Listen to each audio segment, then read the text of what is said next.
Good morning. I'm meteorologist Dave Epstein. It's Tuesday, the 2nd of June. What a beautiful day we have for today. I'm excited about it. I was out yesterday till 8 o'clock gardening. What wonderful weather. I wish that it stayed like this all the time. Nights were whatever it was yesterday, just so wonderfully cool. 59, 60 degrees around 8 o'clock. 40s this morning, 70s this afternoon, 50 tonight, 78 tomorrow. And then I'm not going to like it. Thursday and Friday, we're in the mid to upper 80s, near 90 on Friday. Good beach day.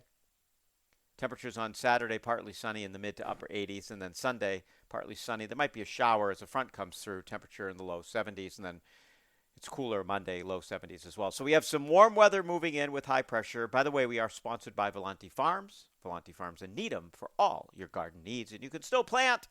I put in some zucchini yesterday. So, yeah, still plenty of time to do all of that stuff. If you have any questions, share this. You can always reach me on social, and I'd love to hear from you. What's on your mind? Have a great day, everybody.